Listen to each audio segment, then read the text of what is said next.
नमस्कार दोस्तों, आप लोग कैसे हो? उम्मीद करते हैं आप लोग ठीक होंगे और मैं भी ठीक हूँ। आज मैं फिर आप लोग के सामने उपस्थित हुआ हूँ। कल मैंने प्लांट्स के बारे में बताया था, आज उसी का आगे का भाग मैं बताने जा रहा हूँ। मैं फिर से रिवाइज कर दे रहा हूँ फिर से डिटेल में। सबसे पहले प्लांट्स।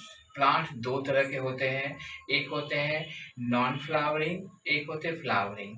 नॉन फ्लावरिंग का मतलब होता है अपुष्पक, जिसमें फूल नहीं होते हैं, और फ्लावरिंग का मतलब होता है पुष्पी, जिसमें पुष्प होते हैं, फूल होते हैं।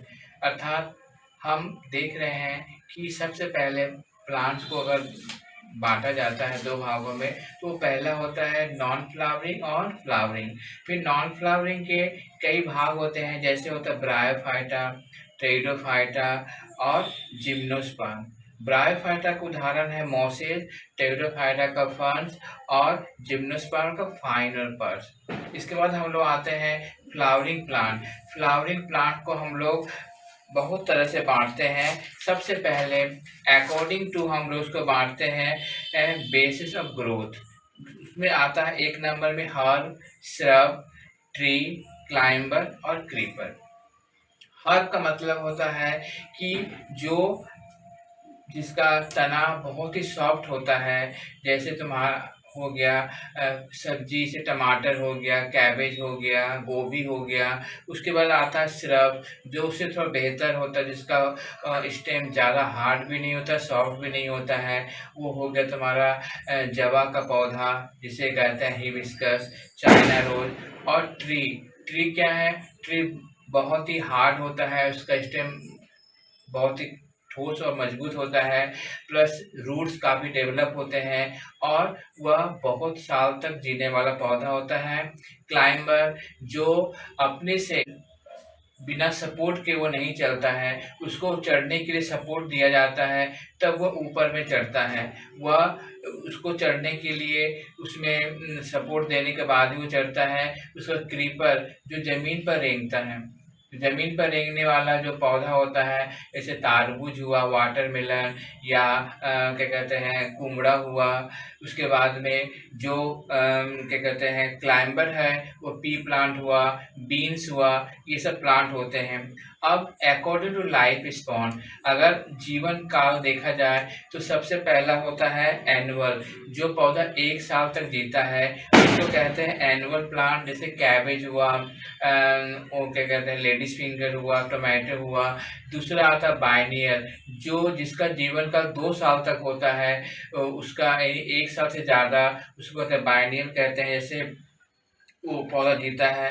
और पेरिनियल, जो बहुत साल तक जीता है, जिसको हम लोग ट्री कहते हैं, वह बरसों जीता रहता है। तो ये अकॉर्डिंग टू लाइफ स्पैन हम देख रहे हैं कि पौधा हमारा 3 तरह का होता है, एनुअल, बायनियल, पेरिनियल।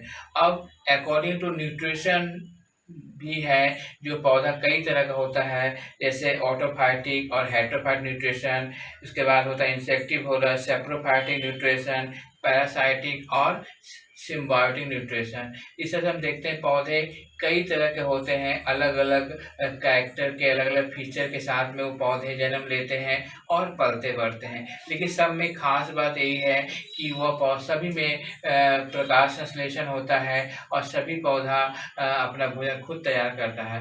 पर कुछ कुछ पौधे ऐसे होते हैं जो अपना भोजन खुद तैयार नहीं करते हैं, वह दूसरे के बनाए हुए भोजन पर आश्रित रहते हैं। जैसे आपका अमरलता हुआ, कुसकुटा प्लांट, ये दूसरे पे डिपेंड करते हैं। जैसे हुआ आपका सैप्रोफाइटिक न्यूट्रिशन, जो सड़े गले पदार्थों को जन्म लेकर के वो आगे बढ़ता है, उससे पोषण पदार्थ को प्राप्त करके।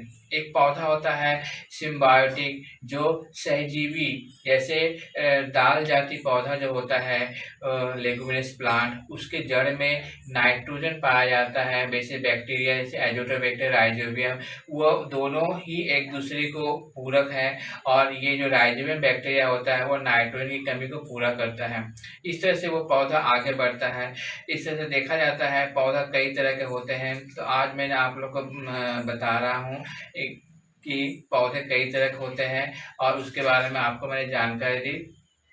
अब है कि मैंने बताया था कि पौधे में प्रकाश संश्लेषण की क्रिया कहाँ होती है, तो होती है वह हरे पत्तियों में, यानी क्लोरोफिलिस प्लांट के लीफ में होती है।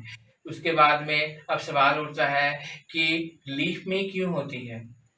क्योंकि लीफ काफ़ी बड़ा होता है और लीफ में सूर्य के प्रकाश की फोटोन कण को अवशोषित करने की ज़्यादा ताकत होती है, इसलिए वह लीफ में ही प्रकाशन क्रिया होती है। इसीलिए तो लीफ को पौधे का रसोई घर यानी किचन ऑफ द प्लांट बोला जाता है। अब कुछ ऐसे पौधे होते हैं जिसमें प्रकाश संश्लेषण की क्रिया पत्तियों में नहीं होकर के तने में होते हैं। वो पौधा है कैक्टस प्लांट। कैक्टस प्लांट में जो लीफ होते हैं वह कांटे में बदल जाते हैं और जो स्टेम है वो पत्तियों का काम करते हैं, यानी उसमें प्रकाश तनाव होता है। अगर कोई पूछे कि एक ऐसा पौधा का नाम बताओ जिसमें प्रकाश संश्लेषण क्रिया तने में होती है, तो कैक्टस के प्लांट। कैक्टस के प्लांट में प्रकाश पत्तियों ना होकर के पौधे के तने में होती है।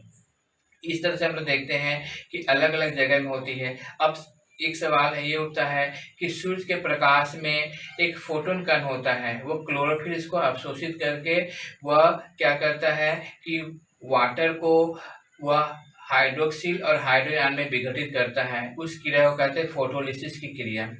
अब ये है कि मैंने बताया आपको, अब आप बोलोगे कि सर ये जो कंपोनेंट सब है वो मिलता कहाँ से है? तो सनलाइट मुझको मिल जाता है सन से, वाटर मिलता है सॉइल से, और क्लोरोफिल क्लोरोप्लास्ट में पाया जाता है, और इस तरह से वह प्रकाश क्रिया को पूरा करता है।